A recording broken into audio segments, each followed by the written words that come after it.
Man United against Liverpool at Old Trafford in the FA Cup. This is going to be absolutely fantastic. Liverpool going for the quad. But Nubaid, you are a little bit early despite the cracking form of Liverpool. Have you not learned anything from last week? Doesn't matter who he puts out there. They're absolutely fantastic. But there is a player that looks like he will be back in the Man United team. Let's start off with this Man United side. Why do you feel like they've got a chance against Liverpool? I think normally you would feel like it would be the other way around with Liverpool playing so well. Very typical of like a Liverpool fan to be apprehensive before playing United, despite how dominating. You're safeguarding. Yeah, like it's just one of those things. Like whenever you play United, you're like, you never know what could happen. But I actually think Liverpool have had a lot of fixtures back to back. This is at Old Trafford, and with no disrespect to United fans, United have nothing else to play for. So spoiling Liverpool's party is the only thing left to play for. And so Liverpool go there having had this relentless, intense game against City, and then Cup football, European football as well. United go there fresh, potentially with the return of a player that we're going to talk about. I think, like, is it unpopular to say United could win this game? I don't think it's unpopular. I think it's we're looking a bit deeper by saying that, and I think that does play a part at home. And this is, I guess a question for everyone, all Man United fans in particular. Would they want the FA Cup, or do they want that trophy and beating Liverpool along the way, or would they want to get in fifth spot and chance their arm of getting themselves in the Champions League? Probably the Champions League, sadly. Didn't Arsene Wenger say a few years ago getting Champions League football is better than getting a trophy, right? And people hated it. So yeah, I still think I bet a lot of Man United fans do that because they've tasted the cups before. I don't know. I mean, yeah, again, let us know. I mean, I would, as someone who doesn't get to enjoy trophies as a football fan, I would go with that. But it is obviously a huge game, and they've got the space to go for this one as well. With Liverpool, playing Thursdays, playing Sundays, it's a lot. So in terms of returning players, normally it would be one where you think you might rest some players with the international break on the horizon. But you got Salah, who came off the bench against Man City, who looked rusty, in my opinion. Robertson as well, who came on, who looked a bit better, I think, on that left-hand side. Two players that it's one where you have a question where you might want to save them for the run-in, or do you allow them to play to give them the minutes to get themselves back up to speed? What do you think? I'm always of the opinion that if it's an FA Cup game like this where you're playing United, it's all about momentum. Like if you go into an international break and you've lost against United, even if you don't care that much about the fixture, whatever it is, but you don't want to go into the international break with that feeling. You want to come back out going, we can beat anyone. We've just taken on City. We've taken on United. Like the feeling comes with it, I think. And also, Salah does need minutes. As you said, he was rusty. He had a couple of moments of magic, but you could tell his touch was a bit off. Robertson looked great. But one thing I will say is, Liverpool rotated a lot against Southampton in the last round. Obviously, it was in the middle of a packed schedule. This is again in the middle of a packed schedule. I'll ask you the question. But it's the last one, isn't it? Yeah, but as a player, as a coach, you've ran them into the ground. Do you go, I should run them a bit more? I think it's a gentle mix. I think you chat to it sounds boring this obviously, but you chat to your physios and you go, how many minutes for Salah? Take 10 off that and just let play. Because I think that what would be a disaster is Salah getting injured in this game. And if he does, then you go, why have you played him? It could, because people, they do, disrespect the FA Cup these days. And do you think so? Do you think people would be like, well, why have we played Salah against United? I think the feeling, because it's United, is slightly different. Got paid. Yeah, that's what I'm intrigued.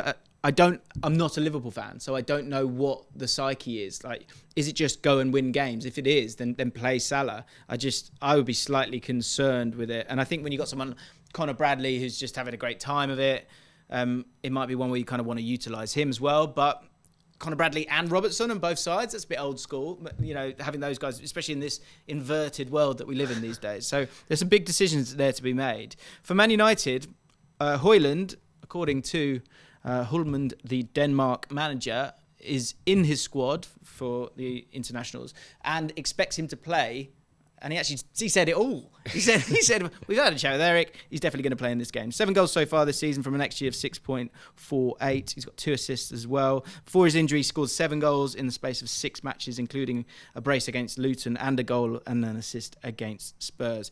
Massive for Man United to have a centre forward, an out-and-out centre forward, because I guess it will allow Rashford to go over onto that left-hand side. And they've been essentially playing without one recently, haven't they? Yeah, and he's a handful. I think for United, the typical issue they've got is when they get the ball forward, they just lose it, and it comes straight back. And especially when you're playing against a Liverpool side that want to keep you camped in your half.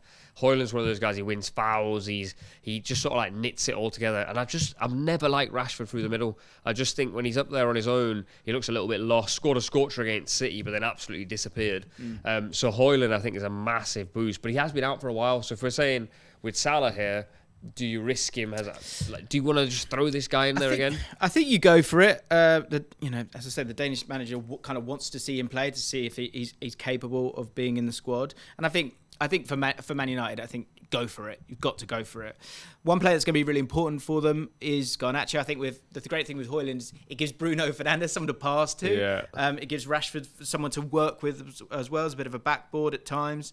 But Garnacho, who won 2 penalties in the game against Everton, he's done really, really well. Playing in a position that's, you would expect him to be on the other side, but he can do either. He's got that little bit of creativity that I think United forwards lack a little bit, because United forwards typically at the moment with Rashford, they want to get the ball, they want to run in straight lines, whereas Garnacho is a little bit more intricate, I guess, and his technical quality is a lot better. I do think, though, I'm still adamant that he's a left-sided attacker.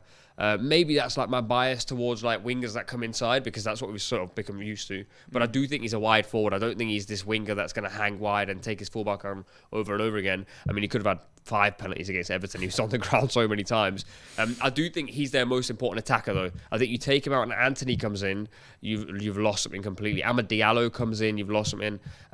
So I do wonder, like, how he, in my opinion, I think play him off the left. I think Rashford's the one you have to sacrifice at this point. Really interesting. I mean, he's been a live wire, and he's got a total of 10.1 XG and XA, which is the second highest in the Man United squad. He's got 5 goals and 3 assists, so he's been a little bit unlucky when you look at that metric. Made 3 carries into penalty area against Everton and got 2 penalties out of it, as you said, and had the joint most in terms of progressive passes. So without Hojlund, he's been absolutely crucial. Let's finish off with our boy, because I have a question. I want you to talk about this. Okay. Because I seem to enjoy me talking about it more than you. It's just right. It's right that other people appreciate him. So what I've got written down here, and guys get involved, of course, in the comments, is Endo underrated? So stats this season: 87.2 pass completion, which is a career best. 5.68 passes into the final third. 1.23 passes into the penalty area, which is a career best for him. 4.84 progressive passes and 3.44 tackles and interceptions. So, shall I? May I? The first thing I would say is, in this game, the midfield battle is crucial. It's Kobe Mainu, Casemiro, Bruno Fernandes against Szoboszlai, McAllister and Endo. The first time Liverpool dominated Man City in possession was with that midfield 3, ever that I've seen. And that was because of our boy Endo. Look, the thing with Endo, so if you put him up against Rodri, Declan Rice, and I know Declan Rice's role has changed somewhat, and Rodri is, they're all so attacking as a team. They're so confident in possession. Endo's progressive passes is a long way off them. And so I think in terms of him being underrated, I think we all underrated him, to be fair, myself included, because there wasn't the same sparkle as you see from Caicedo or Lavia if they'd have come in. What he is he's quick with his passes, he's diligent with his work. Defensively, he's got that. He's very sensible in terms of just staying there and cleaning up, and I think he knows what he's good at. And so, a lot of those, just because you're playing a sideways pass, doesn't mean it's a bad pass as long as you're doing it quickly. And that's what I like about him. He gets it. He takes 2 or 3 touches, and he'll get it to McAllister, or get it to Szoboszlai, or get it to Harvey Elliott, or get it to his fullback, and he lets them do their thing. He just sits there and stays there. I wonder there might be the odd game where he could frustrate against opposition that you should just steamroller, because he is so sensible. But in the Man City game, in the League Cup final, sorry, I always call it League Cup final, the Carabao Cup final, he was brilliant as well. And when a team's exposed like they are so often, as a 3 in terms of that 6 in Endo, Virgil van Dijk, and whoever plays alongside him, Endo's got to do so much work, and he does it brilliantly. I think he's crucial. He's also just physically so dominant, because he wants to get involved in everything. And I think that's the biggest thing when you've got a 6 for Liverpool. Think back to Fabinho, he had like octopus legs, like his legs could get everywhere. Endo's like that, but in like almost a Kante hybrid, where he's always in the space that he needs to be. And oftentimes, I actually slightly disagree that I think in possession, he's not as bad as what people, not bad, but I think he can be progressive Safe. when he wants to be. He's safe. definitely safe. Yeah. But I think because he sometimes picks the ball up and everyone shoots off because Liverpool have such a sort of straight line way of playing, he doesn't mind firing one into the striker, which I was pleasantly surprised by because he's often played in sides that defend in deep blocks. So Endo's a guy, man. Yeah, I agree. But again, a safe pass done quickly. Yeah, it's great. good. It's good. There's yeah, absolutely nothing wrong with that. It's a James Allcott. It's a classic James Allcott. Yeah, exactly, yeah. Anyway, so predictions for this one. I know you're not feeling good about it. I'll let you go first. You go first. I can understand your feeling on it. I'm not going to doubt Liverpool for the rest of the season. I think I've learned my lesson. I think overall they are a much better team than Man United, and Hojlund will be not totally match fit, so you're not going to get him for the whole game. I think Liverpool will go and do a job on them. I think it'll be tighter than we think, but I think it'll be a 2-1 victory for Liverpool. I think it goes to extra time, and I think United pinch it purely because I think Liverpool will be shattered. The amount of football they've played is unbelievable. So I will go United to nick it 2-1 in extra time.